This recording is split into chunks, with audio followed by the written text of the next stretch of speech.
É uma alegria retornarmos a casa e no momento que nos encontramos de início de ano, sempre fazemos reflexões a respeito de como organizar esse novo ciclo. Ciclo é característico de nossas vidas, assim como é característico do planeta Terra, como é característico do universo. Nós somos regidos por ciclos. Por exemplo, dia, noite, primavera, verão, outono, nascer, crescer, morrer, que é o oposto de nascer, não é o oposto de vida, porque vida é uma só. Por isso o Velho Testamento não está falando errado quando nos diz que vida é uma só. E alguns irmãos nossos de outras religiões tomam isso como não existir reencarnação. Vida é uma só.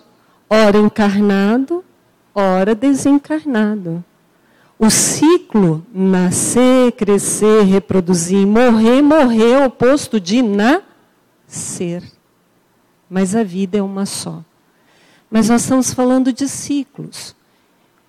Ciclo anual é esse que nós estamos citando agora no início, em que, no início de todos os ciclos, a gente faz uma reflexão de como foi o ciclo anterior e estabelece, mediante o que nós aprendemos com Santo Agostinho, no Evangelho segundo o Espiritismo, a técnica que ele nos ensinou sobre os ciclos, para que venhamos a ter a existência bem-sucedida no processo de melhoria e de evolução. Fala Santo Agostinho que no final do dia, então no ciclo de um dia, ele fazia reflexão do que naquele dia tinha dado certo. E ele então se rejubilava com isso. E aqueles pontos na revista ao dia, relembrando passo a passo o que tinha acontecido e verificava onde não tinha sido bem sucedido, ele então se propunha no próximo ciclo, no outro dia, na próxima oportunidade, de fazer diferente. Porque não podemos mudar o que está feito, mas podemos fazer diferente, iniciando um novo ciclo, para que tenhamos um final diferente daquele que não deu certo. É essa capacidade humana que se tem de pensar, de raciocinar, de observar os ciclos e de estabelecer metas. E, pensando nisso, imaginamos para o começo de ano, qual é o foco principal? E que nós estamos observando que a humanidade está perdendo. O foco de que somos nascidos de Deus. Somos filhos de Deus. E muita gente tem agido como órfão, porque não se lembra dele, não age de acordo com o pai. Não é assim na nossa casa? Se a gente não faz de acordo com as regras, as normas de nosso pai e nossa mãe, nós não somos inseridos naquele contexto de filho. Somos filhos pela herança, mas não filhos na essência, de sermos reconhecidos como tal, porque não agimos como tal. Assim também é nossa paternidade divina. Por herança divina, nós somos filhos. Mas se não agirmos em consonância com essa herança, não poderemos ser reconhecidos como filhos de Deus.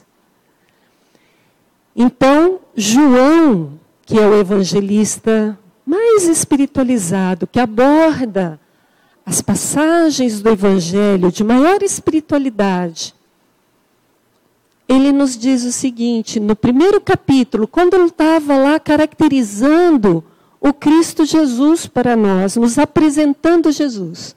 E é a apresentação de um Cristo espiritual. Diferente de Mateus, que faz a apresentação de Jesus, dando a genealogia, de quem que ele era filho, neto, bisneto, tataraneto. Então, os demais evangelistas, eles relatam os fatos históricos, cronológicos, mas João retrata os fatos espirituais. E nesse primeiro capítulo em que ele estava apresentando Jesus para nós, lá no versículo 12 e 13, ele assim relata: deu-lhes o poder de serem feitos filhos de Deus. Que Jesus nos deu o poder de sermos feitos filhos de Deus. Uai, mas já não somos filhos. Mas é aquele entendimento que nós abordamos agora há pouco. Por origem, somos filhos de Deus. Mas reconhecer-se como filhos de Deus, nós temos que fazer em consonância com o Pai. Então, eu tenho o sobrenome Pereira por nascimento. Eu já sou filha dos Pereira. Mas eu serei reconhecido filha de minha mãe e de meu pai se eu agir de acordo com o que ele me ensinou. Senão, eu não serei reconhecida. Não é comum isso no dia a dia? Tem lá um adolescente, a gente não conhece ele, quem é os pais. Mas pelas suas ações, aí a gente pergunta, quem é seu pai? Ah, é fulano. Ele fala assim, bem que parece mesmo. E muitas vezes não é parecido de fisionomia, é parecido nas ações. Então ele é reconhecido como filho. Deu para entender essa sutileza que João está nos retratando no seu evangelho espiritualizado? Então continua João, que Jesus deu-nos o poder de sermos feitos filhos de Deus. Quer dizer, nos ensinou como é que podemos ser reconhecidos como filhos de Deus. Ele nos deu o caminho, ele nos deu o roteiro, ele deu a receita. Aos que creem no seu nome. E aí entra uma segunda abordagem, crer. Até algum tempo atrás, e ainda alguns povos da humanidade da Terra, o crer está baseado num crer cego, cegamente, fé cega. Nem precisamos falar de onde é posicionado no nosso planeta Terra esse tipo de crer, esse tipo de fé, em que alguém manda, aquele comandado não pensa, não raciocina, não pondera, não analisa e vai e faz. Essa é a fé cega. Esse é o crer sem entrar com um elemento importantíssimo, que é o varão. O que é varão? Varão se refere à mente. Aí fica muito claro para a gente entender aquela fala de Paulo, em que muita mulherada acha que Paulo é machista, em que ele fala assim na sua epístola: a varoa, ou mulher, deve ser submisso ao varão, ao esposo. Paulo não estava falando de relacionamento conjugal apenas. Paulo estava falando com a linguagem pobre de 2000 anos atrás do hebraico e aramaico, de que mulher, varoa, é simbolismo de campo do sentimento, não é isso? Quando a gente fala em mulher, a gente lembra de mãe, não é? De sentimentos. Deve serem submissa ao varão. O varão, o que é? O homem é o simbolismo do quê? Do sentimento? Não. Da razão, que é um aspecto da atividade mental. Então, a própria natureza nos exemplifica isso. Quando a gente quer representar no nosso corpo o sentimento, a gente aponta onde? Coração. Quando a gente quer falar de razão, de discernimento, de lógica, de raciocínio, a gente aponta onde? Quem que está por cima e deve comandar? Não estou falando que deve ser a única, não. Não estou falando que deve dominar a razão. Nem estou falando que deve dominar o sentimento. Exemplos de que não deve isoladamente agir essas nossas duas asas. Mulher normalmente é só regida pelo sentimento. Na escola em que eu convivo, as mulheres que são regidas pelo sentimento, elas chegam lá depois que os filhos brigaram e falam para a direção e para a coordenação: não sei o que o outro fez, mas meu filho não tem culpa. É o sentimento guiando, sem entrar com os aspectos da razão. Porque a razão nos diz o seguinte, até o ditado popular fala isso, né? Quando um não quer, dois não briga. Não sei o que o outro fez, mas o meu deve ter feito alguma coisa também. Me exponha o que aconteceu para que a gente possa avaliar. Isso é a razão comandando o sentimento. As duas asas têm que caminhar juntas. Então, o evangelista João nos está falando que crer não é mais fé cega. Deve ele entrar com um elemento relacionado à mente. O ponderar, o analisar, o equacionar, o comparar, o deduzir, para conduzir com segurança os sentimentos. Porque se a gente for analisar os maiores erros da nossa existência, não precisa falar em voz alta, porque todo mundo tem, nós sabemos disso. Quem que nos levou a errar? Foi a razão ou foi o sentimento? As maiores esparrelas da nossa vida é levada pelo sentimento. Ah, não, só um pouquinho não faz mal, não, enganando a razão. Então, são duas asas. Já conhecemos esse jargão no movimento espírita. A asa do sentimento e a asa da inteligência, do conhecimento, que são aspectos relacionados à mente. A comparar, analisar, deduzir, equacionar. Então, crer com o advento do Consolador, que é a doutrina espírita, não é mais cego. Crer é um processo que perpassa por conhecer, por analisar, sentindo, mas também gabaritando com a filosofia e com a ciência. É a religião nos seus três aspectos: religiosidade, filosofia e ciência. A filosofia e a ciência estão sedimentadas no campo da mente. E a religião no campo do sentimento. Então nós temos que atrelar, para que não venhamos mais a errar fragorosamente, como já aconteceu em inúmeras de nossas existências. Já estamos cansados de errar, já estamos exauridos, por isso estamos aqui, na noite de hoje, para refletirmos, analisarmos, colocar o nosso sentimento em ação e crer com mais lucidez.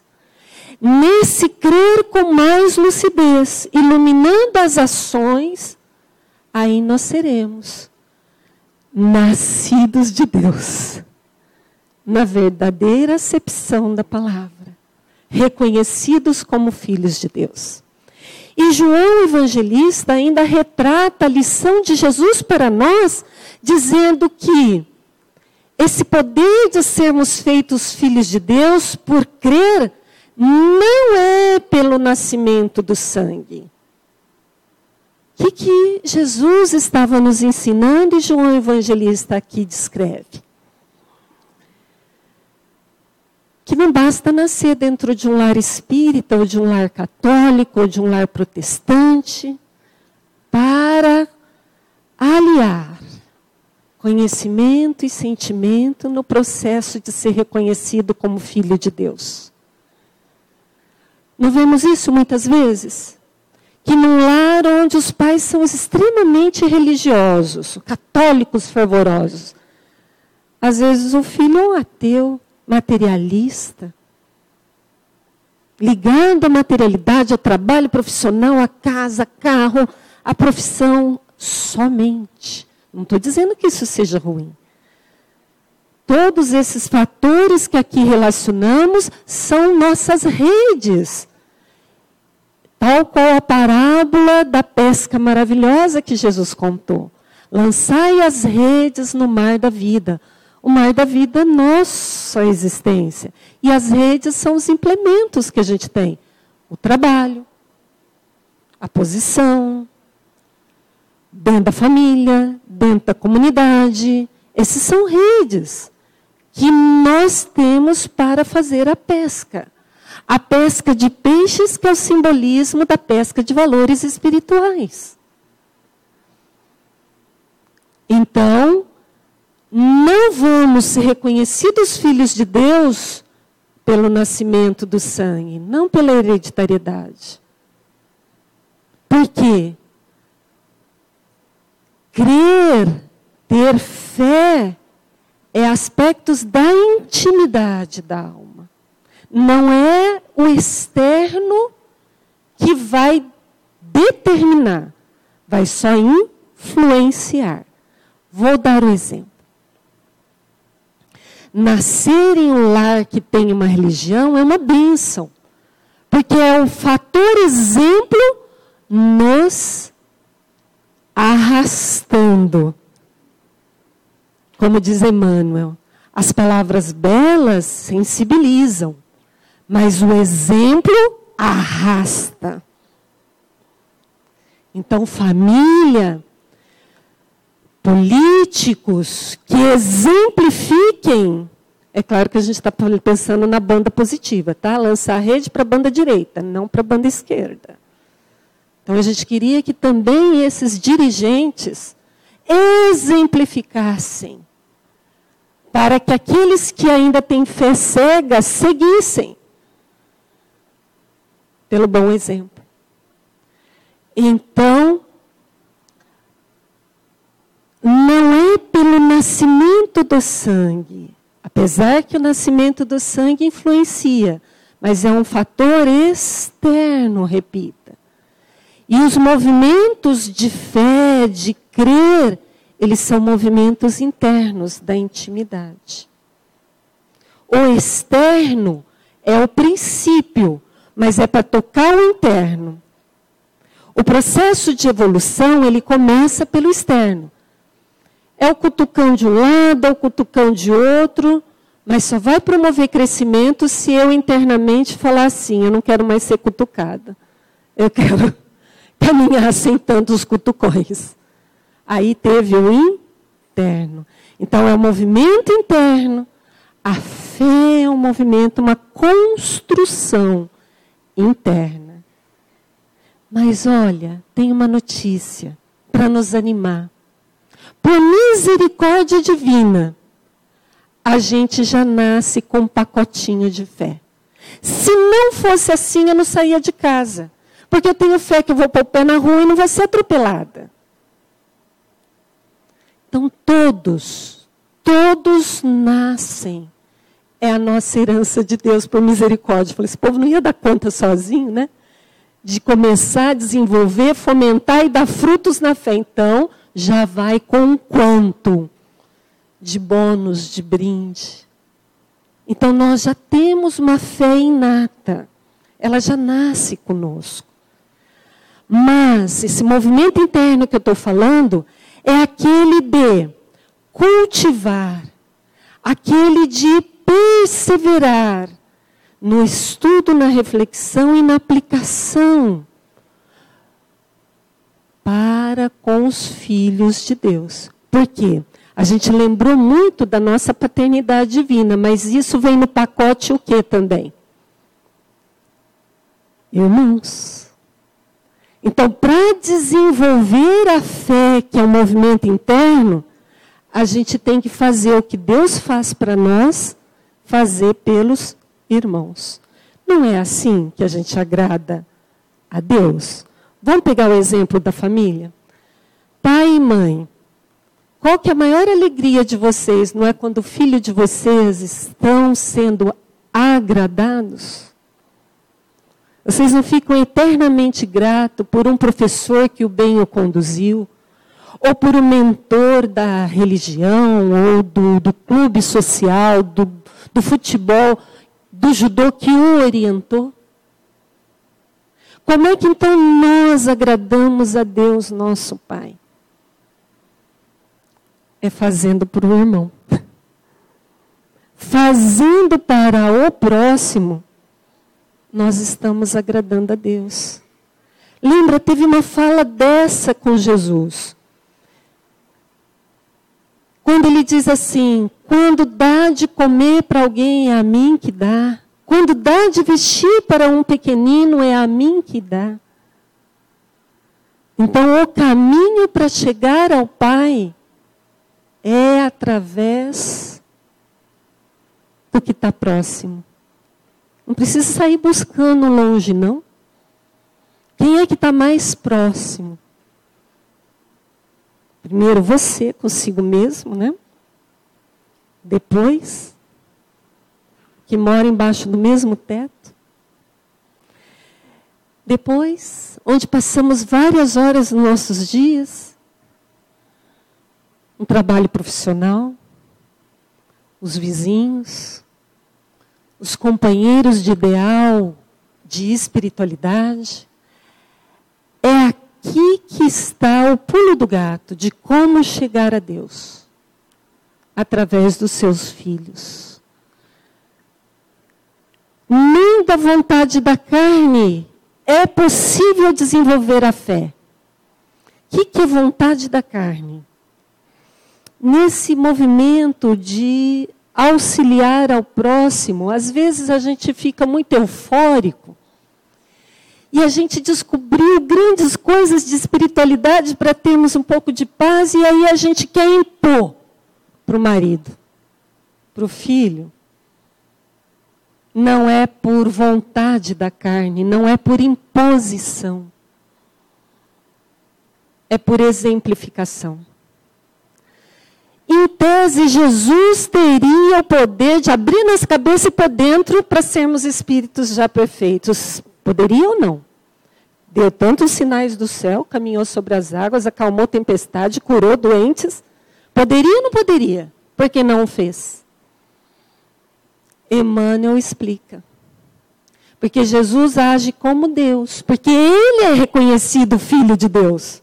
Como é que ele age em consonância com Deus? Emmanuel fala assim: Deus não usa de violência para com as suas criaturas. Se quer errar, deixa. Porque Deus sabe que pelos mecanismos que ele estabeleceu das suas leis, o que faz tem retorno. Lei de ação e reação, por exemplo. Mas então como é que Deus trabalha conosco, se não é com violência? Emmanuel nos diz que ele usa o tempo.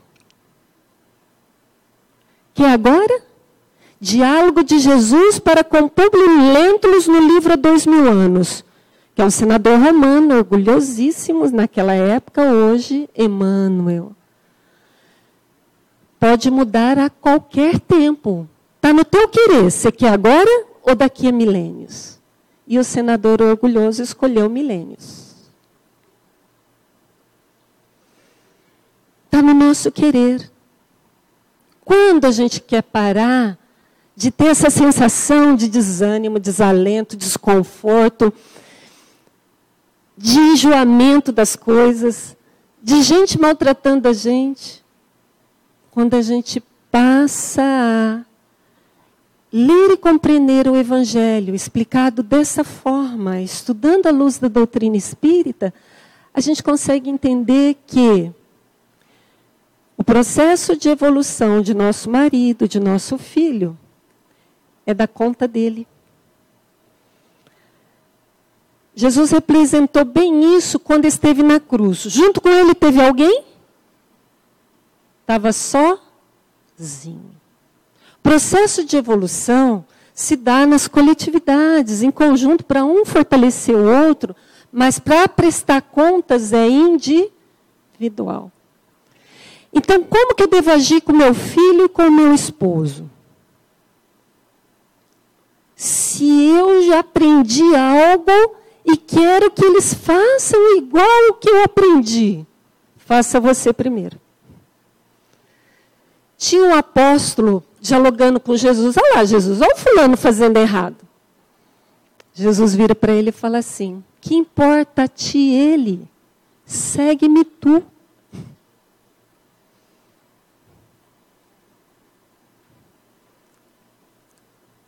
Também os aspectos da fé não é somente pela vontade do varão, não é somente pela mente. Porque se fosse pela mente, os médicos todos seriam espiritualistas. E muitos são céticos. Só acreditam no bisturi que ele corta. Então não é só a mente. A mente também sozinha cria erros, falhas, igual eu dei o exemplo do coração. A mente, sem os aspectos do coração, do sentimento, ela é árida, ela é ressequida, não acredita em nada, desacredita em tudo. Por isso que as duas têm que caminhar junto. A mente iluminando o sentimento, mas o sentimento suavizando a razão. Quando é que seremos, então, nascidos de Deus? Desenvolveremos a nossa fé. Mas de Deus. Fé consciente. Se nós conseguirmos, quem ainda não fez, ler o Livro dos Espíritos, Codificação de Allan Kardec, uma obra que sintetiza a doutrina espírita. Se tem muita coisa que não consegue compreender ainda, e olha que compreender já é associar, entender com o sentimento. Porque uma coisa é diferente de conhecer. Eu conheço que meu marido ele é enjoado. Isso é conhecer. Agora, compreender. Eu sei que ele é enjoado, mas ele tem as razões, tem o fígado perturbado, ou tem o trabalho profissional muito exaustivo. Isso é compreender. Não é só reconhecer, identificar. Não é só mente. É mente associado com o coração. Então, nós vamos, através de Deus, da fé consciente, desenvolvendo os valores do coração, é que nós vamos sublimando com humildade, reconhecendo que tudo vem do alto. Ah, não, imagina, eu tenho saúde física, eu posso conseguir com esses braços aqui. Quanta gente saudável na noite de hoje, não está sofrendo um pequenino infarto no coração, para ver que, em consequência de suas ações, está tendo retorno e que não é quase nada. Só se basear na matéria. Nossos males principais é no campo da ilusão. A gente se apega muito, se agarra muito no que o Emmanuel fala. A gente se apega muito naquilo que está morto ou que vai morrer algum dia. Apega-se à casa, limpando, vai morrer um dia. Porque a casa, basta a chuvinha que teve, eu não sei a de vocês, mas a minha está lá, emboloradíssima. O pedreiro está lá mexendo. Já está morto, ou vai morrer. A gente tem que deixar as ilusões daquilo que vai deixar de existir um dia. E o que não vai deixar de existir um dia? A alma imortal. A vida, lembra? Vida é uma só. Pode perder esse corpo de carne, não está morto ainda, mas vai morrer. Mas a vida vai continuar. E só vamos levar para essa vida, na espiritualidade, o que eu puder levar na alma imortal. A casa não vai dar, a roupa não vai dar, a joia não vai dar, o trabalho profissional. Como dizíamos, não vamos desprezar tudo isso que falamos, porque são ferramentas para nosso crescimento, para nossa aprendizagem. Aí se não fosse meu chefe me mandando fazer as coisas, me mostrando que ali está errado, e eu sorrindo, obrigada, né? Tem um relacionamento legal com ele. Porque ninguém precisa ficar no emprego que está. Se não tem jeito de ter um patrãozinho bonzinho, procura outro. Ninguém está atrelado a ele. Mas não cabe desacatá-lo. Igual nossos comandantes a nível de política. Não cabe desacatá-los. Mude de outra forma. Palavras de Paulo. Não vos conformeis. Nossa, então vai vir aqui a receita de sermos revolucionários. Aí Paulo termina. Não vos conformeis. Muda a ti. Vota melhorzinho. Ai, mas eu não sabia. Então vamos para a internet pesquisar. A vida agora está tudo aberto, a gente tem. Se tem, a ficha limpa. Né? Vou votar com mais consciência. Consciência. Esse é o apanágio da nossa espécie humana, que nos diferencia dos animais. Eles têm a consciência embrionária. Nós já temos a consciência capaz de expandir com essas duas asas, razão e sentimento. Então, toda vez que tomamos essa consciência de que somos almas imortais, de que somos filhos de Deus, que devemos coadjuvar conhecimento com sentimento, nós vamos então compreendendo o Mestre, Jesus, a nos falar um tanto de coisa e nos orientar para elegermos uma proposta diferente de ação. E aí, retornando ao início da exposição de hoje, como é começo de ano, vamos estabelecer, eleger novos padrões. Identifica o que você não gosta em você e estabelece, esse ano, eu vou trabalhar nisso. A princípio, vou engolir sapo, mas depois vai se tornar espontâneo. Porque Emmanuel nos fala isso.